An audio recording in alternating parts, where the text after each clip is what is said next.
Pemirsa Setia TV One, kembali lagi di indahnya Ramadan bersama Uwas dan sahabat.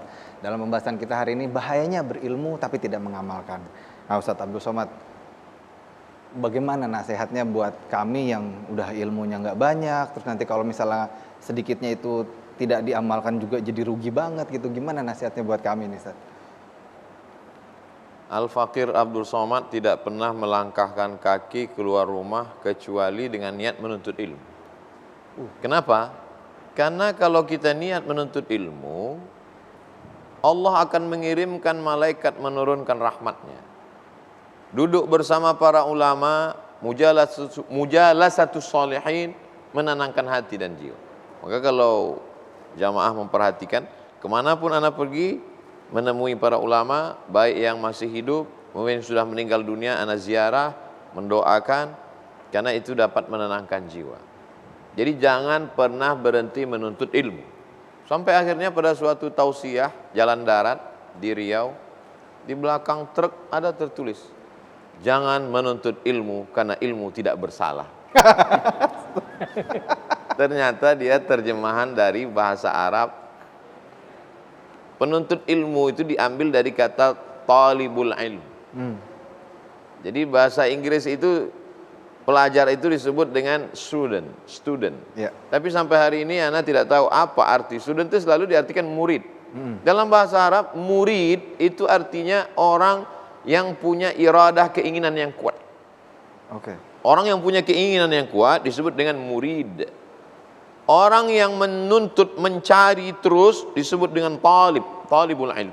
Jadi setiap, Masya Allah, guru kita menjelaskan tadi, akar kata, huruf dalam bahasa Arab itu memiliki makna. Jadi orang yang punya keinginan yang kuat disebut dengan murid. Orang yang terus mencari disebut dengan talib. Biasanya S2, S3 disebut dengan bahis, dari kata bahasa. Orang yang terus mencari, riset, meneliti. Jadi kalau ada orang yang letoy, loyo, longlai, bawaannya mau mati, ngaku murid, nggak sesuai. Jadi kita senantiasa terus ingin mencari. Alhamdulillah hari ini yang kata orang, jangan lihat TV, TV itu isinya setan, kata orang. Masya Allah, hari ini kita melihat bahwa tontonan bisa menjadi tuntunan sambil makan sahur. Tapi kelihatannya jamaah bersama dengan kita, padahal belum imsak. Gitulah saking seriusnya. Semangat luar biasa. Atau karena nggak mau buka masker mungkin. Padahal ini adalah majelis ilmu, majelis turunnya barokah, majelis bersama para ulama, majelis menenangkan hati dan jiwa. Ustadz Somad, saya beli tanahnya saya tanami sawit. Setelah panen, saya mau panen, ternyata dipanen orang lain. Kata dia yang punya. Akhirnya kami berkonflik, bermasalah, saya nggak bisa tidur malam, kena penyakit, insomnia, pergi ke psikiater, psikolog, dikasih obat. Akhirnya saya pun tertidur, bangun tidur, masalah datang lagi. Jadi saya tanya, kapan Bapak mendapatkan ketenangan? Ketika pengajian. Anak saya kuliah, dia bilang, Pak, ayo hadir kajian, disitulah saya tenang. Makanya kalau saya ngisi pengajian ada jamaah yang tidur, saya nggak marah, karena dia mendapatkan ketenangan. Masya Allah, siap Ustaz. Nah, dari situ berarti mungkin kita harus menggarisbawahi gitu ya Ustaz Amir, apa sebenarnya ancaman bagi orang-orang yang memang berilmu tapi tidak mengamalkannya, Ustaz? Ada sebuah pernyataan. Setelah saya baca buku, saya tahu bahwa rokok itu bahaya. Sejak itu saya berhenti baca buku.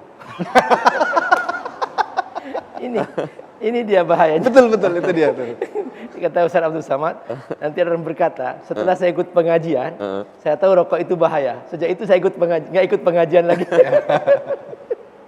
Allah. Jadi ini pentingnya ilmu, Bapak bahwa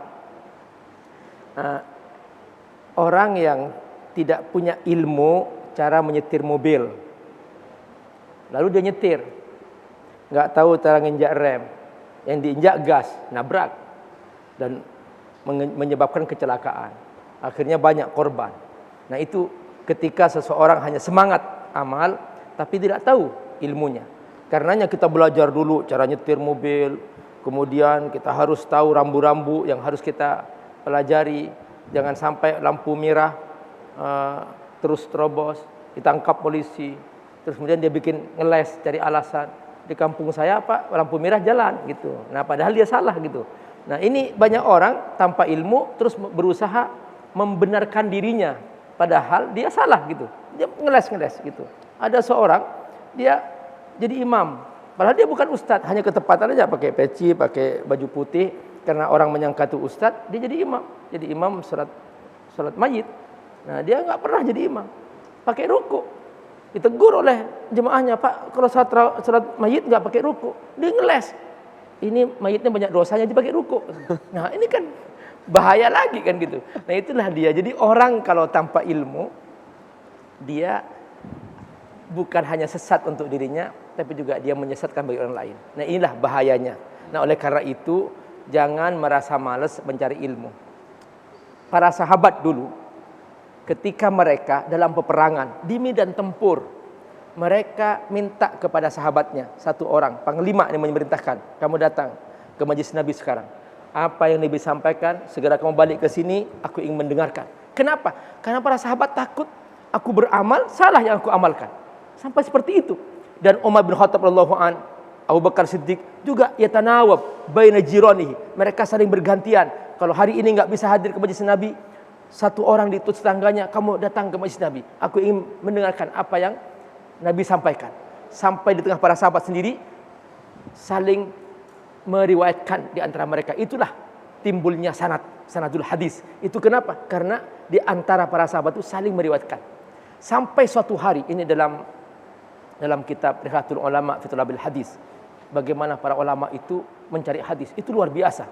Diceritakan bahwa salah seorang sahabat bernama Jabir bin Abdullah, dia mendapatkan sebuah hadis dari seorang sahabatnya, sama-sama sahabat, tentang hadis di padang mahsyar. Yuhsyarun nas yaumal qiyamah hufatan uratan ghurla. Nanti di hari kiamat orang akan dikumpulkan di padang mahsyar dalam keadaan tanpa pakaian dan kemudian tanpa disunat dan tanpa sandal. Dia bertanya, "Min aina sami'ta hadzal hadis?" Dari mana kamu dapat hadis ini? Min Unais, dari Unais. Lais min Rasulillah, bukan dari Rasulullah, bukan. Min Unais, ya. Aina Unais? Unais di Mesir. Dia di Mesir. Jabir di Madinah. Belum ada kendaraan, enggak ada WhatsApp. Sekarang ini ada WhatsApp, ada masa sosial media. Enggak ada orang tanya, "Ya Syekh Abdul Somad, ini hukumnya hadis apa?" Enggak ada yang tanya saya. Nah, dulu satu hadis saja. Ini Jabir bin Abdullah radhiyallahu an. Dia langsung ambil bekal berangkat ke Mesir. Mencari seorang Unais. Perhatikan kesungguhan perasaan mencari ilmu. Takut salah. Di Mesir seluas itu dia tidak punya bagaimana cara berkomunikasi. Dicari satu persatu. Sampai akhirnya ketemu. Begitu ketemu, ya Unais. Naam. Hal sami'ta hadzal hadis. Apakah kamu mendengar hadis ini dari Nabi? Kata Unais, naam. Benar, aku mendengar hadis ini dari Nabi. Langsung setelah itu dia berkata, terima kasih, langsung pulang. Enggak sempat foto di depan sping, di depan piramid. Enggak sempat. Sekarang ini pergi umroh, itu lebih banyak fotonya daripada tawafnya. Nah itulah, barakallah, bedanya antara umat terdahulu dengan sekarang. Mereka sungguh-sungguh mencari ilmu, sekarang ini sungguh-sungguh untuk menjauhi ilmu. Na'udzubillah min dzalik. Ayo kita mulai budaya ini, budaya mencari ilmu, karena dengan ini kita menjadi umat yang berperadaban. Allah. Waduh, Masya Allah. Jadi itu memang pelajaran banget buat kita semua ya pemirsa. Jadi yuk kalau emang kita mau selamat, kita mau nyaman gitu, yuk kita tuntut ilmu sehingga dalam keseharian perjalanan kita bisa sesuai dan amalnya juga diterima. Amin. Amin, amin ya robbal alamin. Oke, abis ini kita akan segera kembali. Tentunya di sesi yang amat sangat ditunggu-tunggu adalah sesi tanya jawab. Jangan kemana-mana, kembali di indahnya Ramadan bersama Uwas dan sahabat.